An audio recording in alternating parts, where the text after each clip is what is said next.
하나님의 말씀을 함께 보겠습니다. 요한복음 15장입니다. 10절에서 15절의 말씀입니다. 하나님의 말씀을 귀 기울여 들어주시기 바랍니다. 내가 아버지의 계명을 지켜 그의 사랑 안에 거하는 것 같이 너희도 내 계명을 지키면 내 사랑 안에 거하리라. 내가 이것을 너희에게 이름은 내 기쁨이 너희 안에 있어 너희 기쁨을 충만하게 하려 함이라. 내 계명은 곧 내가 너희를 사랑한 것 같이 너희도 서로 사랑하라 하는 이것이니라. 사람이 친구를 위하여 자기 목숨을 버리면 이보다 더 큰 사랑이 없나니 너희는 내가 명하는 대로 행하면 곧 나의 친구라.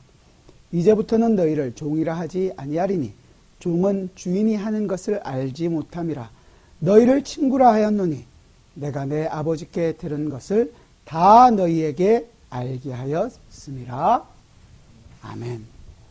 오늘 우린 지난주에 이어서 계속해서 살펴본 내용이 있습니다. 지난주에 11절에서 내 기쁨이 누구의 기쁨이었냐면 예수 그리스도의 기쁨이었습니다. 이 예수 그리스도의 기쁨이 너희 안에, 지금 이 얘기를 듣고 있는 제자들, 그 제자들 뿐만이 아니라 우리도 지금 읽고 있는 우리들까지 포함해서 우리 안에 있게 하기 위하여, 예수님의 기쁨이 우리 안에 있게 하기 위하여 이 말씀을 하고 계신다고 얘기합니다. 그렇다면 이 예수님의 기쁨이 어떤 기쁨이었느냐? 우리가 지난주에 구절을 통해서 함께 살펴봤죠. 아버지께서 나를 사랑하셨다. 아버지와 아들의 사랑에서 오는 기쁨입니다.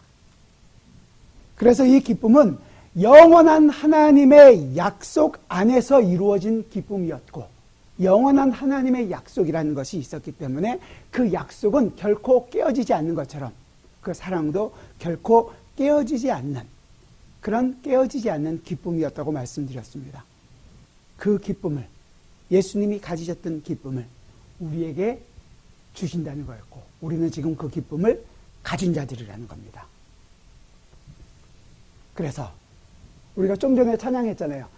내가 매일 기쁘게 순례의 길 행함은, 여러분의 삶이, 이 순례의 삶이 기쁘게 이 길을 행하고 있습니까? 그 일을 어떻게 하신다는 거예요? 우리가 아까 찬양한 대로 성령이 우리와 함께 하심으로 이 일을 이루신다는 거예요. 그저 성령이 우리를 뜨겁게 한다거나 뭐 안 되는 일을 능력을 발휘하게 한다거나 병을 고친다거나 아니면 기뻐서 뭐 하하하 웃게 한다거나 아니면 때로는 그것 때문에 심히 근심하게 한다거나 이런 것들이 있는 것이 아니라 예수 그리스도의 기쁨을 우리 안에 넘쳐나게 해주시는 것이 성령 하나님이 우리와 함께 하신다는 것입니다. 느끼시나요? 이렇게 물어보면 꼭 찔려 하시던데, 항상 왜 이것을 찔려 하시냐면 내 상태와 내 상황에 맞춰서 생각을 하기 때문에 그렇습니다. 내 일상 속에서 뭔가 기쁜 일이, 좋은 일이 있어야지 나는 기쁘다고 생각하고, 내 삶이 완전히 변화된 어떤 모습을 보이는 것을 통해서 내가 변화됐다는 것을 증거로 확신을 하고 확인을 하고 그것 때문에 나는 기쁘다고 얘기합니다. 주님이 과연 그러면 기쁘다고 얘기하고 있는 그 상태나 상황이 뭐 바뀐 게 있을까요? 이 얘기를 듣고 있는 제자들이 확 다 바뀌었나요? 아니요. 금방 예수님을 모른다고 부인하고 다 도망갈 사람들입니다. 바뀌지 않았습니다. 예수님을 오해하고 있는 많은 유대인들, 왕으로 세우려고 했던 그 많은 유대인들이 예수님 생각이 바뀌어서 예수님은 이제 우리의 구세주구나 라는 것으로 바뀌었나요? 전혀 바뀌지 않았습니다. 우리를 그저 로마에서 이겨낼 왕으로 생각하고 있었습니다. 그렇다면 죽이려고 모의했던 바리새인들, 대제사장, 이런 사람들이 생각이 바뀌었나요? 이제 죽이기를 포기했나요? 아니요. 오히려 더 어떻게 하면 죽일까 더 심히 고민을 하고 더 많이 연구하고 이제 잡으러 가기 바로 직전입니다. 그런 상황이에요. 아무것도 바뀐 게 없었습니다. 그런 상황에서 예수님은 나는 지금 기쁘다라고 얘기하는 거예요. 왜 그랬을까요? 상황은 바뀌지 않았습니다. 주변에 있는 모든 것들도 바뀌지 않았습니다. 그런데 주님은 기쁘다고 얘기해요. 무엇 때문에? 주님은 아버지이신 하나님과 아들인 예수 그리스도와의 그 관계가 깨어지지 않을 것이기 때문에, 지금 성령 하나님께서 자기와 함께 하시면서 이 일을 이루어 갈 것이라는 것을 알기 때문에, 그 존재가 바로 자신이라는 것을 알기 때문에 상황은 바뀌지 않았지만, 상황은 변하지도 않지만 그는 지금 기쁘다고 얘기하는 것입니다. 그렇다면 그건 똑같이 우리에게도 적용되는 거예요. 여러분의 존재가 어떤 존재입니까? 아직도 죄 가운데 있는 사람들입니까? 죄로 말미암아 죄 때문에 정죄함을 받고 영원한 심판을 받아 마땅한 사람이라고 생각하십니까? 아니요. 우리의 존재는 이제 죄의 나라에서 의의 나라로 옮겨진 사람들입니다. 그렇죠. 우리가 다. 이제 더 이상 정죄함이 없는 하나님의 백성이에요. 그런 존재가 되었습니다. 그 존재가 나의 상태, 나의 상황이 바뀌지 않음에도 불구하고 그 존재 때문에 우리는 기쁘다고 고백할 수 있는 사람들이 되어야 된다는 거죠. 잘 못하고 있다면 우리는 아직까지도 내 존재가 누군지를 이해하지 못하기 때문에 내 상황이 바뀌는 것으로 나는 내 무슨 주변의 모든 것들이 바뀌어야지만 기뻐할 수 있는 것이라고 생각하고 있는 거예요. 내 존재를 아직 이해를 못하는 거예요. 내 존재를 이해하지 못하는 사람들은 물론 바뀌지 않았기 때문에, 세상에는 바뀌지 않은, 자기 존재가 바뀌지 않았다고 생각하고 있는 사람들이 있습니다. 그런 사람들은 바울이 얘기하는 것처럼 빨리 예수 그리스도가 누군지 알고 주님 앞에 나오기를 얘기해야겠죠. 우리 그분들을 위하여 계속 우리는 예수 그리스도가 우리를 위하여 죽으셨다라는 그 내용을 전해야 될 의무가 있습니다. 그런데 문제는 바뀌었음에도 불구하고, 존재는 바뀌었음에도 불구하고 아직까지도 자기가 바뀌지 않았다, 그 존재를 모르고 살아가는 사람들이 있습니다. 성도들 중에서도 이것 때문에 근심하고 고민하는 사람들이 있죠. 그런 사람들은 자기가 무엇 때문에 어떻게 바뀌었는지를 다시 한 번 더 확인할 필요가 있습니다. 자기에게 일어난 일, 예수 그리스도의 십자가, 그 일이 어떻게 나에게 적용되고 있는지를 분명하게 알아야 된다는 거죠. 그 예수 그리스도의 십자가 공로로 인하여 그 은혜로 말미암아 내가 구원을 받았다라는 사실을 확인해야 되는 것입니다. 문제는 세 번째인데요. 바뀌지 않았음에도 불구하고 자기가 바뀌었다고 생각하는 사람들이 있습니다. 굉장히 위험하죠. 왜냐하면 자기는 바뀌지 않았는데 바뀌었다고 생각하니까 진정으로 회개할 기회조차도 누리지를 못하는 것입니다. 자기가 하나님의 백성이라고 생각하는데 어떻게 하나님의 백성이 누려야 할 기쁨을 누릴 수 있겠습니까? 아님에도 불구하고 자기 것으로 억지로 짜내서 하기 위해서 엄청 많은 노력을 하는 거죠. 우리는 그것을 성경에서 바리새인들의 모습에서 볼 수 있습니다. 엄청 노력하죠. 자부심도 있습니다. 그걸 자랑으로 여기고 살아갑니다. 그래서 다른 사람을 정죄하기도 합니다. 자기 것으로 하고 있다고 생각하기 때문입니다. 절대 그럴 수 없습니다. 우리 것으로는 진정한 기쁨을 누릴 수가 없습니다. 우리 것이 아니라 이 기쁨은 예수 그리스도의 기쁨이 우리에게는 필요합니다. 내 상황이 바뀌는 것이 아니라 내 존재가 바로 이 기쁨을 누리는 자라는 사실을 알면 알수록 그 어떠한 상황과 그 어떠한 상태가 나를 옥죄는 모든 것들이 변하지 않음에도 불구하고 우리는 주님을 사랑합니다. 그리고 나는 그 주님, 사랑하는 주님으로 인하여 내 삶은 기쁘다라는 것을 고백하게 되는 것입니다. 아침마다 일어날 때마다 우리에게 일어나는 새로운 창조를 경험하는 것이고, 예레미야 에가에서 얘기한 것처럼 아침마다 새롭고 늘 새롭다라는 것을 경험하게 되는 것입니다. 그래서 그 일을 위해서 주님은 이제 10절에서 이렇게 말씀하십니다. 내가 아버지의 계명을 지켜. 이 기쁨은 아버지의 계명을 지켰다. 아버지의 계명을 지키는 기쁨이라고 얘기합니다. 두 번째 기쁨이죠. 예수님이 우리에게 주시는 기쁨은. 우린 이 계명, 그러면 제일 먼저 생각하는 것이 마치 율법으로 받아들입니다. 뭘 해라.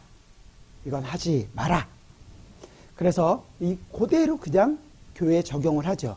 마치 교회가 바른 생활을 잘하는 성도를 만드는, 착한 사람 만드는 프로젝트를 가동하는 것처럼 보입니다. 그래서 잘 지키고 사는 사람은 착한 성도, 믿음이 좋은 사람, 잘 못 지키는 사람은 나쁜 성도, 연약한 성도, 갑자기 자기 얘기를 하는 것처럼 찔려 하시는데 그럴 필요 없습니다. 기준도 항상 성경에다 기준을 두죠. 성경에서 뭐라 그래요? 주의를 거룩하게 지켜라. 안식일을 지켜라. 성수주의를 반드시 해야 한다.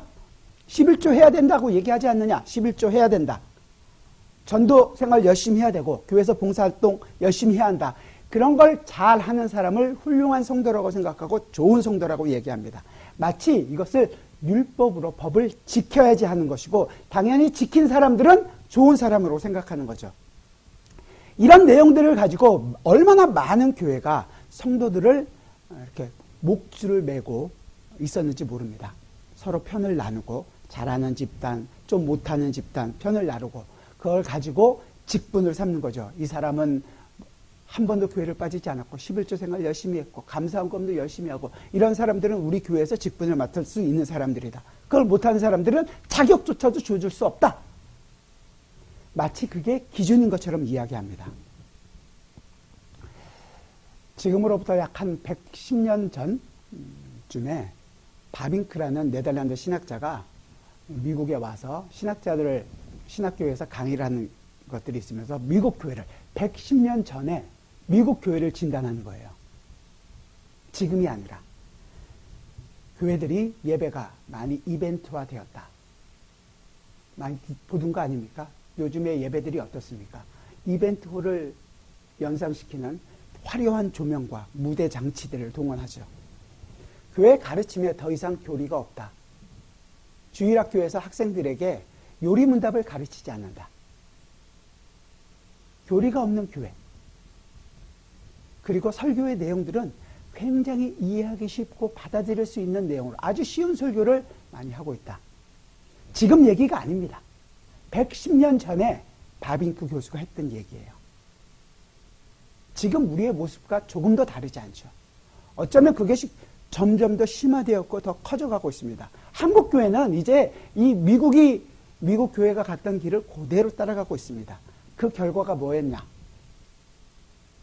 신앙인이라고는 거의 찾아볼 수 없고 교회가 세상을 걱정하는 것이 아니라 세상이 교회를 걱정하는 그런 지경이 되어버린 것입니다.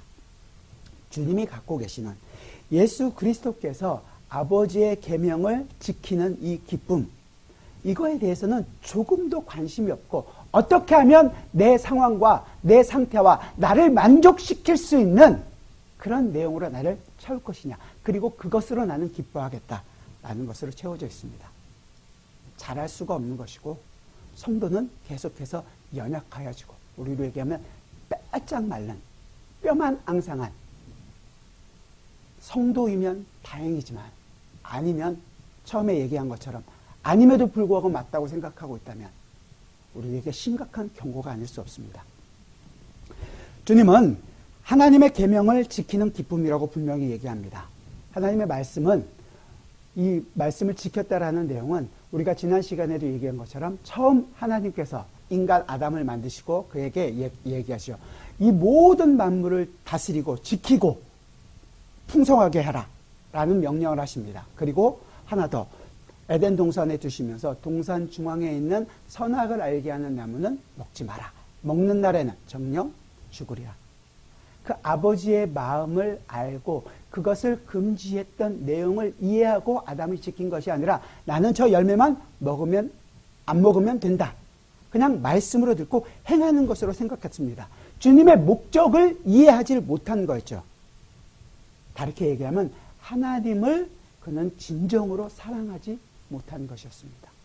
사탄이 유혹했을 때 그는 넘어갔고 결국 그는 하나님으로부터 버림받아서 쫓겨나는 신세가 됐고 영원한 죽음이라는 것이 이제는 그의 인생을 좌우하게 되었습니다. 그러나 예수님께서는 이 첫째 아담이 아닌 마지막 아담으로 이 땅에 오셔서 그분은 온전히 주님의 말씀을, 주님의 마음을, 아버지의 마음을 알고 그 아버지를 사랑해서 그 말씀에 온전히 순종하십니다. 그것을 이렇게 얘기하는데요. 찾지 마시고요. 요한복음 8장에서 이렇게 얘기합니다. 8장 29절인데요. 제가 읽어드릴게요. 나를 보내신 이가 나와 함께 하시도다. 나는 항상 그가 기뻐하시는 일을 행함으로 나를 혼자 두지 아니하셨느니라. 예수님은 하나님을 사랑했습니다.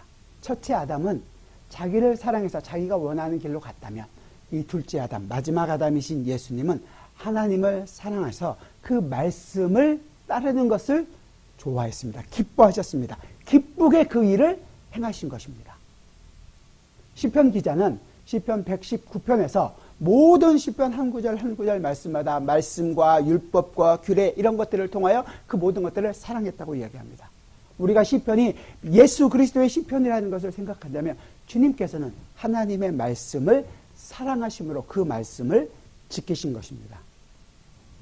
아버지의 마음을 알고 아버지가 누구신지 알고 순종하신 것입니다. 그리고 그 순종이 기쁘다고 얘기하는 거죠. 예수 그리스도의 사랑이 온전히 순종하심으로 말미암아 아버지의 율법을 완성하십니다. 그래서 등장하는 것이 이제 12절이죠. 우리 12절을 같이 한번 읽어볼까요? 12절 같이 읽어보겠습니다. 시작. 내 계명은 곧 내가 너희를 사랑한 것 같이 너희도 서로 사랑하라 하는 이것이니라. 자, 우리가 내 계명, 명령이라고 자꾸 생각하기 때문에 힘들다 그러잖아요. 에베소서에서는 바울은 이렇게 얘기합니다. 에베소서 5장인데요. 찾지 마시고요. 에베소서 5장 2절에서 그리스도께서 너희를 사랑하신 것 같이 너희도 사랑 가운데 행하라. 그는 우리를 위하여 자신을 버리사 향기로운 제물과 희생 제물로 하나님께 드리셨느니라. 명령으로 우리에게 주어지는 것이 아니라 이제 주님께서 이루신 것이 있기 때문에 우리에게 주어진 거라고 얘기하는 거예요. 그래서 내 계명은 너희 서로 사랑하라 이 얘기가 우리가 서로 사랑하자 우리로 생각해보면 널리 인간을 이롭게 하는 홍익인간이라는 우리 한민족이 갖고 있는 생각들이죠, 많이. 그것들처럼 그래서 우리가 서로 사랑해야 되는가 아니면 우리가 인류를 사랑하듯이 박의 정신으로 사랑해야 되느냐 그런 것이 아니라 바로 주님이 우리를 사랑하셨기 때문에 그 사랑으로 우리는 사랑을 해야 된다는 거죠. 그렇다면 주님의 사랑은 어떻게 나타나느냐? 본문 그대로로 본다면 13절에서 사람이 친구를 위하여 자기 목숨을 버리면 이보다 더 큰 사랑이 없나니. 그러니까 이 사랑은 어떤 사랑이라는 거예요? 친구를 위해 목숨을 버리는 사랑이라는 거죠. 실질적으로 친구를 위하여 목숨을 버리는 사랑. 가난한 자들, 나보다 없는 사람들을 위하여 나의 모든 것들을 내어주는 사랑. 이게 박의 정신이나 홍익인간 이념이나 이것과 뭐가 다른가요? 그래서 좀 다르다는 부분들이 14절에서 나옵니다. 너희는 내가 명한 대로 행하면 곧 나의 친구라. 그렇죠. 14절에 뭐예요? 그렇게 사랑을 하면 내 친구라는 거죠. 그렇게 사랑을 하면 이제 우리의 문제가 시작되는 것입니다. 자, 서로 사랑해라. 이 사랑은 뭐예요? 친구를 위하여 목숨을 버리는 사랑이다. 그런 식으로 행해야지 나의 친구가 된다. 이렇게 받아들이는 거죠. 그러면 이 얘기를 듣고 있는 제자들 아니면 지금 우리가 듣고 있는 우리 모두 중에서 친구를 위해서 목숨을 버리신 분이 계신가요? 만약에 친구를 위하여 목숨을 버렸다면 이 자리에 없겠죠. 안 버렸으니까 있는 거 아니에요. 버리는 척하고 삽니다? 아니 그런 건 아니에요. 진짜로 버려야 된단 말이에요. 자, 그렇다면 우리는 아무도 친구를 위하여 목숨을 버린 사람이 없습니다. 그렇다면 우리는 뭐예요? 예수님의 친구는 아닌 것입니다. 우린 주님의 친구가 될 수가 없습니다. 왜냐하면 우리는 이웃을 위해서 남을 위하여 목숨을 버린 적이 없기 때문이에요. 이게 우리의 결론입니다. 그런데 더 놀라운 말씀이 15절에 나옵니다. 우리 15절 같이 한번 읽어봅시다. 시작. 이제부터는 너희를 종이라 하지 아니하리니 종은 주인이 하는 것을 알지 못함이라. 너희를 친구라 하였노니 내가 내 아버지께 드린 것을 다 너희에게 알게 하였음이라. 자, 우리는 좀 전에 금방 친구가 아니라는 사실을 확인했습니다. 그렇죠? 여러분들 모두가 인정했습니다. 그것을 인정하고 나서 15절을 봐야 되는 거예요. 우리는 예수 그리스도의 친구가 될 수 없는 사람들입니다. 그런데 우리를 친구라고 이야기하시는 거예요. 어떻게 해요? 하나님이 하라고 하면 하는 거 아닙니까? 어떻게 되냐면 바로 무슨 일이 있었다는 거죠. 친구를 위해서 죽는 일이 있었던 것입니다. 여러분 머릿속에 바로 생각이 드실 거예요. 그렇죠. 예수 그리스도의 십자가가 있었죠. 그걸 성경이 어떻게 표현하는지를 우리가 한번 찾아봅시다. 로마서 5장입니다. 이것은 찾아보세요. 로마서 5장. 제가 6절부터 읽어드릴게요. 신약성경 245페이지 로마서 5장 6절입니다. 우리가 아직 연약할 때 기약대로 그리스도께서 경건하지 않은 자를 위하여 죽으셨도다. 우리가 경건하지 않은 친구가 아니었던 사람을 위하여 죽으셨다는 거예요. 그가 어떻게 나타나냐. 7절에서 의인을 위하여 죽는 자가 쉽지 않고 선을 위하여 용감히 죽는 자가 혹 있거니와. 우리 주변에도 보면 자기의 사상을 위하여 목숨을 거는 사람들도 있죠. 착하게 사람을 구하기 위하여 사람의 목숨을 구하기 위하여 자기 목숨을 정말로 열심히 헌신하는 사람들이 있습니다. 그런 것들이 있을 수 있지만, 자, 8절 우리 같이 한번 읽어봅시다. 시작. 우리가 아직 죄인 되었을 때 그리스도께서 우리를 위하여 죽으심으로 하나님께서 우리에 대한 자기의 사랑을 확증하셨느니라. 친구가 아닌 자, 여기 뭐라 그래요? 우리가 아직 죄인 되었을 때 우리가 하나님을 위하여 산 사람들이 아니라 오히려 하나님을 거역하고 하나님을 배반하고 내 마음대로 살기를 더 좋아했던 하나님의 원수 되었던 우리를 위하여 죽으신 분이 계셨다는 것입니다. 예수님은 우리를 이렇게 사랑하셔서 죽으셨습니다. 그렇게 아버지의 말씀, 이 율법을 완성하신 것입니다. 그냥 죽으신 것뿐만이 아니라 주님은 율법 아래에 오셔서 그 율법의 모든 요구들을 순종하셨습니다. 말씀을 따라 사셨습니다. 그 율법을 다 지키셨어요. 그것은 하나님을 사랑하셨기 때문에, 그의 마음을 알고 그 하나님을 사랑하셨기 때문에 그 말씀에 온전히 순종하고 그 말씀을, 율법을 이루어 내신 것입니다. 물론 아버지께서도 그 아들 예수를 자기 몸처럼 사랑하셔서 온전히 순종하시면서 살 수 있었도록 그를 성령으로 보호하셨던 것처럼 예수님께서는 이제 우리를 자기의 몸처럼 사랑하십니다. 그러면 우리는 예수님께서 그 하나님의 말씀에 순종하셨던 것처럼 우리도 이제 하나님의 말씀에 순종한 자가 된 것입니다. 여러분들 그건 되었어요. 여러분들이 무엇으로 말미암아 내가 또 열심히 지켜서 순종해야만 하는 것이 하기 전에 우리는 이제 예수 그리스도의 순종 안에서 순종한 자로 부름을 받았다는 거예요. 따로 여러분의 삶에서 11조를 또 꼬박꼬박 해야 되고 주일 성수를 해야 되고 십계명에서 얘기하는 간음하지 말라, 살인하지 말라, 도둑질하지 말라, 거짓 증거하지 말라, 이 십계명 모든 요구들을 반드시 지켜야 하고 할 수 있는 모든 법들을 또 만들어서 열심히 우리가 지켜야지 하나님 앞에 당당하게 설 수 있는 자가 아니라 오직 예수 그리스도의 십자가와 예수 그리스도의 온전한 순종으로 말미암아 우리가 하나님의 말씀을 온전히 순종한 자로 역임을 받았다라는 것입니다. 그 사실을 이해하지 못하는 초대교회뿐만 아니라 많은 사람들을 다시금 우리는 어떤 율법 아래로 들어가서 그 율법을 지키기를 너무 좋아한단 말이에요. 사도 바울은 갈라디아 교회에 이렇게 얘기합니다. 찾으실 건 없고요. 갈라디아서 3장에서 이렇게 얘기해요. 어리석도다 갈라디아 사람들아, 예수 그리스도께서 십자가에 못 박힌 것이 너희 눈앞에 밝히 보이거늘 누가 너희를 꾀더냐. 내가 너희에게 다만 이것을 알려 하노니 너희가 성령을 받은 것이 율법의 행위로냐 혹은 듣고 믿음으로냐. 너희가 이같이 어리석으냐. 성령으로 시작하였다가 이제는 육체로 마치겠느냐. 왜 자꾸 육체로 율법 아래로 다시금 들어가려고 하느냐 이거죠. 그 다음에 아브라함 예를 드는 거예요. 아브라함이 어떤 행위 때문에 그가 믿음으로 되었느냐 아니지 않느냐.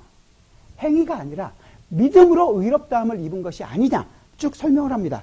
그러고 나서 5장에서 이렇게 얘기해요. 5장 13절인데요. 형제들아, 너희가 자유를 위하여 부르심을 입었으나 그러나 그 자유로 육체의 기회를 삼지 말고 오직 사랑으로 서로 종노릇하라. 온 율법은 내 이웃을 사랑하기를 내 자신같이 하라 하신 한 말씀에서 이루어졌나니 만일 서로 물고 먹으면 피차 멸망할까 조심하라. 자꾸 율법으로 돌아가는 이 갈라디아 교인들에게 사도 바울은 강구하는 것 같아요. 그것이 아니라 이미 예수 그리스도께서 이 사랑을 완성하셨다. 그리고 그 완성하신 것을 우리에게 주셨다. 그렇기 때문에 이젠 더 이상 그 율법을 질 이유는 없다 이거죠. 마지막으로 그래서 6장 14절에서 얘기합니다. 그러나 내게는 우리 주 예수 그리스도의 십자가 외에 결코 자랑할 것이 없나니. 그의 인생에서 자랑할 것은 이제 자기가 얼마나 열심히 사역했느냐, 열심히 전도했느냐, 얼마나 많은 열매를 맺었냐가 아니라 예수 그리스도의 십자가뿐이라고 결론을 내는 것입니다. 법을 잘 지켜서 또 다른 법으로 여러분들을 족쇄를 채우는 것이 아니라 우리는 오직 예수 그리스도의 십자가, 그것만을 자랑하는 사람들이라는 것입니다. 그리고 그 예수 그리스도의 십자가가 우리를 자유하게 했기 때문에 그 예수 그리스도의 기쁨을 자유자로서 누리는 것을 보이는 것입니다. 마이크 로튼이라고 웨스트민스터 신학교 교수가 있는데, 칼빈이 말하는, 그가 쓴 책 중에 칼빈이 말하는 그리스도의 삶, 그러니까 칼빈이 그리스도인의 삶이 어떤 것인가라는 것을 이야기했던 책이 있습니다. 그 안에서 성도, 그리스도인의 자유가 어떤 것이냐, 성도의 자유는 모든 율법의 규례를 뛰어넘어 그리스도 안에서 성장해 가는 것이다. 그리스도가 누렸던 그 자유와 그리스도께서 누렸던 사랑을 그 삶 가운데에서 보이는 것이다. 그러기 위하여, 결론은 이거예요. 그러기 위하여 그 사람을 섬기는 것이다. 종이 되는 것이다. 안타깝나요? 주님은 바로 이 기쁨을 우리가 누리기를 원하는 것입니다. 새로운 계명을 너에게 줘서 족쇄를 채우는 것이 아니라 주님이 가지셨던, 종으로서 누리셨던 이 기쁨을 우리도 누리기를 원하는 것입니다. 그러면서 얘기하는 거죠. 서로 사랑하라. 또 다른 법이 아닙니다. 예수 그리스도 안에 있는 자가 누리는 예수 그리스도의 기쁨을 표현해내는 하나의 방식이 되는 것입니다. 주님의 말씀은 서로 사랑하라. 이 사랑은 이루신 예수 그리스도의 마음을 보이는 것입니다. 하나님의 마음을 온전히 아시고 온전히 그 말씀 앞에 순종하셨던 예수 그리스도의 삶을 보여주는 것입니다. 짐을 지라고 얘기하는 거 아니에요. 힘들어하라고 얘기하는 것이 아닙니다. 니네 이렇게 사랑하지 않으면 지옥 간다? 겁박하는 것이 아닙니다. 그분의 마음을 이해한다면, 그분의 사랑을 알았게 되었다면 내 삶이 변화되는 것이 마땅하지 않겠느냐 하는 거예요. 주님이 이 땅에서 사시는 동안에 우리를 사랑하신다고 이야기할 때 아버지의 마음을 아셨기 때문에 사랑한다고 얘기하는 것입니다. 우리가 바뀔 것? 지금 당장도 제자들은 바뀌지 않았다니까요. 우리의 그 수많은 배반과 우리의 그 수많은 거역에도 불구하고 주님은 우리를 오래 참으셨습니다. 노하기를 더디하시는 아버지의 마음을 아시고 우리를 참아냅니다. 그렇습니다. 사랑은 오래 참습니다. 우리의 삶은 힘이 든다고 변명을 늘어놓습니다. 왜 이렇게 문제들이 많은지 어렵다고 주님 앞에 변명을 쏟아낼 때가 많죠. 그러나 주님은, 예수님께서는 우리를 향한 마음이 약해지거나 멀어지지 않습니다. 항상 동일하게 우리를 사랑하십니다. 아버지께서 변치 않는 사랑으로, 그래서 깨어지지 않는 사랑으로 사랑하신 것 같이 우리를 사랑하십니다. 우리의 비록 잘못된 요구들, 잘못된 길을 가기를 왕이 되십시오, 우리의 모든 문제를 해결해 주십시오 라고 요구하지만 그 모든 것들을 업신여기지 않고 우리를 온유하게 받아주십니다. 그렇습니다. 사랑은 온유합니다. 그렇게 우리를 친구로 삼으셔서 우리가 할 바를 미리 보이십니다. 그분이 허리에 수건을 동이시고 무릎을 꿇고 제자들의 발을 씻기십니다. 그 발은 곧 예수님을 부인하고 도망갈 발이었습니다. 그런데 주님은 그 발을 씻기십니다. 사랑은 겸손히 낮아집니다. 주님은 날 구유에 가장 낮은 자로 이 땅에 오셨습니다. 그래서 이 땅에 사시면서 비천한 자들과 함께 앉고 죄인들과 함께 앉아 식사를 하시며 낮아지셨습니다. 자기의 유익을 구하지 않습니다. 도리어 우리가 영광된 자리에 가기 위하여, 더 큰 일을 이루기 위하여 그분은 십자가를 지십니다. 우리를 시기하지 않으십니다. 사랑은 시기하지 않습니다. 율법을 딱 놔두고 자로 재듯이 잘라서 너 이거 했어 안 했어? 안 했으면 죽어! 그러는 것이 아니라 우리를 친구로 삼아주셨습니다. 그래서 우리가 친구답게 살고 있나요? 그러진 못하죠. 그 삶을 알았다고 해서 우리의 삶이 무조건 다 바뀌나요? 아니요. 그 주님의 기쁨이 무엇인지 그걸 충분히 이해할 때만이 우리의 삶이 바뀔 수 있습니다. 우리가 서로 사랑한다고요? 아니요. 사랑하기보다 원수처럼 지내기를 더 잘합니다. 법이 앞에 있으면 그 법대로 지키지 못하는 내 모습 때문에 정말로 절망할 때가 많습니다. 그러다가 끝은 뭐예요? 하나님 왜 이렇게 힘든 법을 줘서 이 고생하게 합니까? 하나님을 원망하는 자리에까지 가게 됩니다. 이 일을 우리에게 시키시는 이유가 못할 거 하나님이 몰라서 시키시는 것이 아닙니다. 이 일을 해나가면서 내 자신이 얼마나 연약한지를 알기를 원하는 것입니다. 얼마나 한심하고 얼마나 하나님의 도움이 없이는 어떤 것도 할 수 없는 자라는 것을 알라는 것입니다. 우리가 전적으로 타락해서 우리의 힘으로는 어떤 것도 만들 수 없는 무능력과 완전히 오염되어 있다는 자라는 것을 알기를 원하는 것입니다. 그래서 내 힘으로 안 되니까 포기하라고요? 아니요. 그렇기 때문에 기도하는 것입니다. 주여 나를 도와주옵소서. 아버지 하나님, 주님의 은혜가 없으면, 주님의 보살핌이 없으면 나는 아무것도 할 수 없습니다. 그 주님의 마음에 호소하는 것입니다. 주님께서는 상한 갈대를 꺾지 않으시고 꺼져가는 촛불을 끄지 않으시는 그 주님의 마음을 아오니 내가 주님 당장 꺼져가는 등불입니다. 상한 심령으로 주님 앞에 왔습니다. 주여 나를 도와주옵소서. 그렇기 때문에 하나님은 아들 예수를 우리와 똑같은 인간으로 이 땅에 보내셔서 인간으로서 삶을 살게 하시고 순종하게 하시고 인간으로서 우리가 닮아져야 할 영원한 죽음을 짊어지게 하십니다. 그리고 그 삶을 살아갈 수 있게 하기 위하여 성령 하나님을 그와 함께 하십니다. 그래서 우리도 또 실패함에도 불구하고 일어납니다. 왜요? 성령 하나님이 우리와 함께 하기 때문입니다. 그래서 우리가 절망할 수가 없는 것입니다. 우리 요즘의 삶이 절망 같은 현실입니다. 그러나 우리는 일어납니다. 또 일어납니다. 왜요? 주님이 그 겟세마네 동산에서 기도하실 때 할 수만 있거든 이 잔을 내게서 옮겨주옵소서. 주님의 마음이 어떤지 아시겠습니까? 그럼에도 불구하고 그는 그 골고다 십자가의 언덕을 오르셨습니다. 십자가에서 죽으셨습니다. 아버지의 마음을 알았기 때문입니다. 죽음으로 끝난 것이 아니라 부활로 승리하셨고 그 승리하신 승리를 우리에게 허락해주고 있습니다. 그 예수 그리스도의 삶이 이제 우리의 삶 안에서 나타나고 있기 때문에 주님께서 우리를 친근하고 여겨주시고 있기 때문에 이제 우리는 종이 아니라 자유자로서 이 모든 것을 가지고 있기 때문에 이 하나님의 법을 기쁨으로 우리도 우리의 삶에서 지키겠다고 다짐하고 사는 것입니다. 아버지의 마음을 알고 순종하신 아들 예수 그리스도께서 하신 것처럼 우리도 아버지의 마음을 알고 주님의 말씀대로 순종하는 것을 기쁨으로 알고 살아갑니다. 따르면 따를수록 아버지의 마음을 알아갑니다. 따르면 따를수록 예수 그리스도의 마음을 알게 됩니다. 성령 하나님께서 나와 함께하고 계시다는 것을 더 깊이 알게 되고 기쁨을 고백하게 됩니다. 제가 어릴 적 저희 아버님도 목회를 하셨고 저희 아버님 세대들이 대부분 그렇지만 굉장히 가부장적인 그런 전통에서 살았습니다. 저도 운동을 좋아하지만 그 피가 저희 아버님에서부터 쭉 이어나오는데 아버지가 테니스를 굉장히 좋아하셨어요.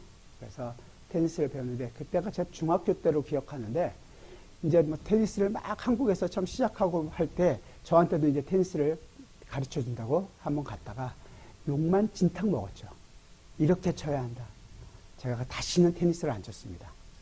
그 이후에 아버님이 좋아하는 것은 안 했습니다. 왜?